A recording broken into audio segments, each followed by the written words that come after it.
This is the story of one of the worst cases of postpartum psychosis I've ever heard. It's an infamous case and really similar to the Dina Schlosser story that I told on my page, but I've had a few requests to cover this story, so let's go ahead and take a deep dive into the story of Andrea Yates. This is Andrea Yates. She was the youngest of 5 children. She did very well in high school. She was the valedictorian, a member of the Honor Society. She was the captain of her swim team. But she also suffered from mental health problems all of her life. As a teen, she struggled with eating disorders and had serious thoughts of harming herself. Andrea worked as a nurse for 8 years before she married her husband, Rusty Yates. A big part of their relationship and this story was that they were devout believers in a fundamentalist preacher named Michael Warren Yecke, who's pictured here. And his opinions were extreme, to say the least. Views like the forces of evil are constantly threatening believers, and the idea that bad mothers create bad children, and these ideas heavily influenced Andrea. They were so devout that they hosted a Bible study in their own home 3 nights a week, and they often shared with their friends that they wanted to have as many children as nature would allow. So that's what they did. Andrea and Rusty had 5 children together: Noah, John, Paul, and Luke, and their last child, Mary. However, after each birth brought on more severe bouts of postpartum depression. After her first child, she had her first hallucination that she was causing harm to somebody with a knife. In 1999, she tried taking her own life. She was hospitalized and was diagnosed with major depressive disorder. And just a few months later, she tried to take her own life again, was hospitalized, and this time diagnosed with major depressive disorder with psychotic features. So Andrea is in really bad shape. She's not taking her medication. She's self-harming, like she's pulling out her hair and picking at her scabs. And she thinks the characters in the TV are judging her for being a bad mother. And she has 4 children she has to take care of.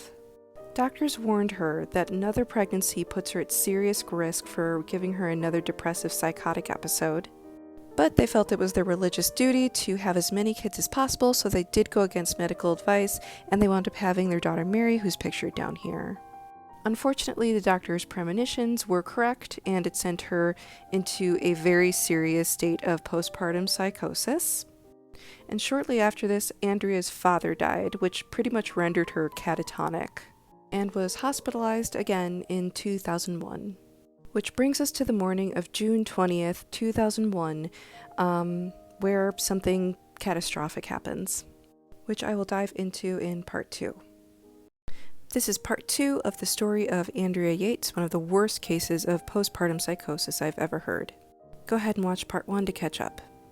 The day is June 20th, 2001, and Andrea Yates is incredibly unwell.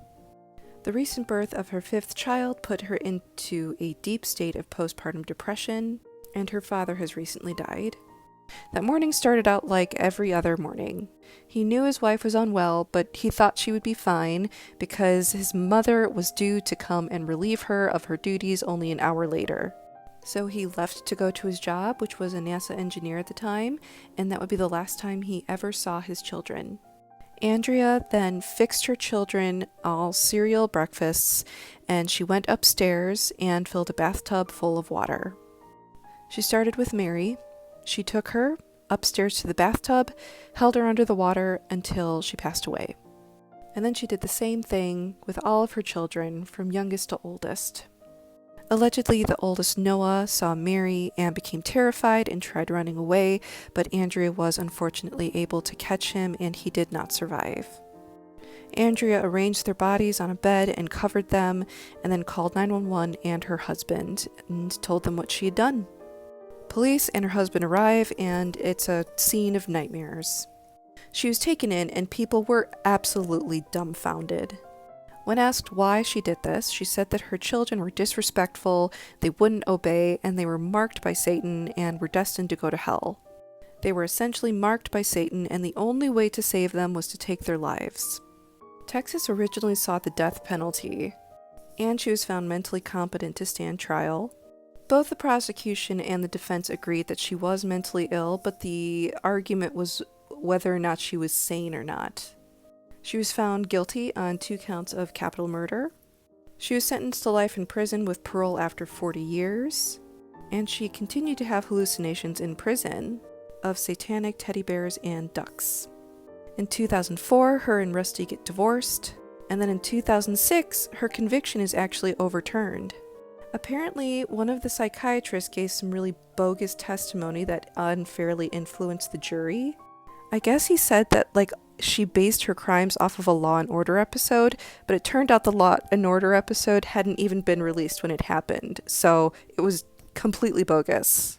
So Andrea Yates was found not guilty by reason of insanity and was moved to a mental health facility, where she remains to this day. She's refused any hearings that give her the possibility of being released, and still watches videos of her kids. And that's Andrea Yates.